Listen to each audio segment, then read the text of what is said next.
ISG kita yang mengembang sentimen positifnya, artinya yang posternya itu belum ada ya informasinya. Kedua juga kita masih tertekan dari imbas kenaikan suku bunga, baik kenaikan suku bunga The Fed, lalu disusul dengan kenaikan suku bunga BI, lalu Amerika bursanya langsung drop kemarin Jumat closingnya, Eido juga yang biasanya sebagai patokan asing buat masuk ke Indonesia juga -1% lebih. Jadi sentimen negatif lebih banyak. Kedua juga posisi ISG saat ini sudah berada di area downtrend untuk jangka pendek. Jadi memang agak susah buat dia bangkit. Jadi wajar untuk hari ini terjadi koreksi saya rasa. Oke. Hanya karena kurangnya sentimen positif, triggernya saja yang belum ada. Oke, baik.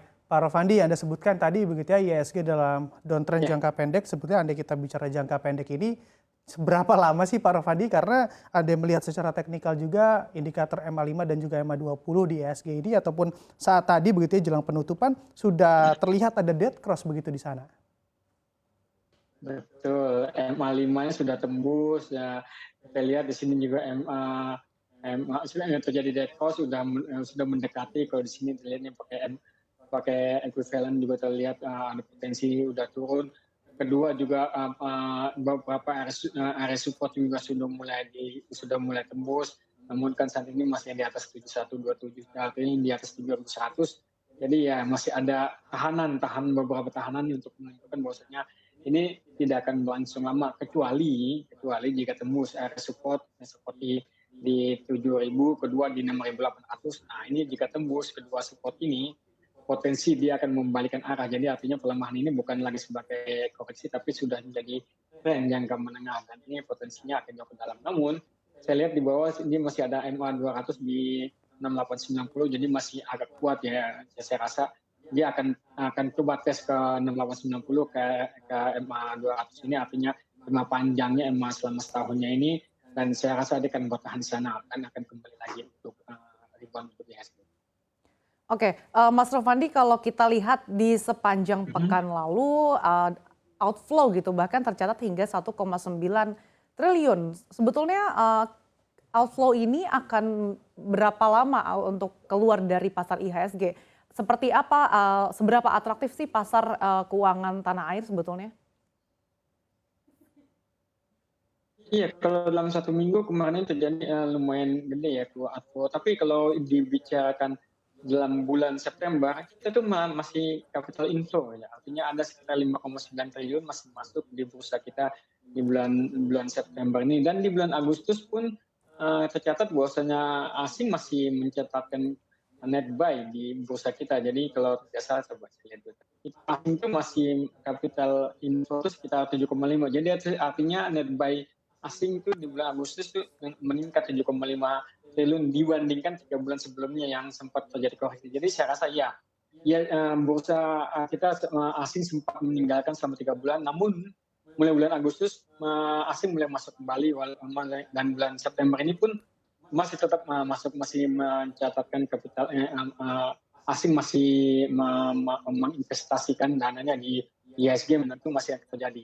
Dan untuk seminggu ini ya mungkin koreksi wajar, saya katakan juga ada tahu bahwasanya pengumuman The Fed yang di perkiraan dan juga BI juga yang jauh yang 50 basis point itu jelas cukup mengagetkan juga untuk asing. Jadi wajar mereka tuh harus mencerna dulu dan juga mengkalkulasikan risk risk di bursa kita. Namun saya rasa ini tidak akan berlangsung lama.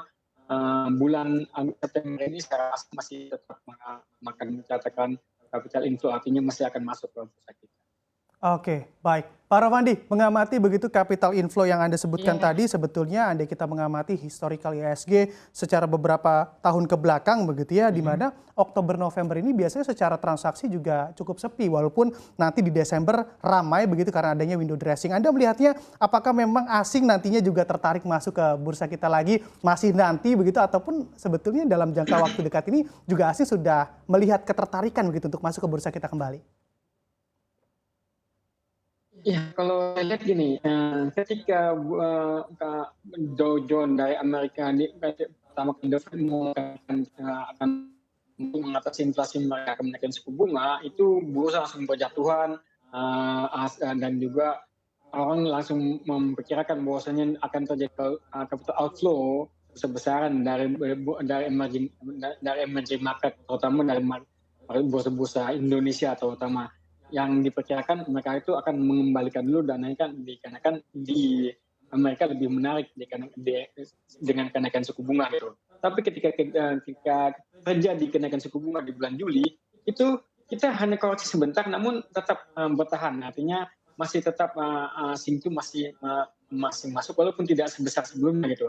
Jadi saya rasa saat ini bulan ke depannya market kita itu lumayan kuat. Artinya dibantu juga dengan emang ekonomi kita juga emang masih tetap walaupun suku bunga naik tapi tetap kan kenaikan Ya.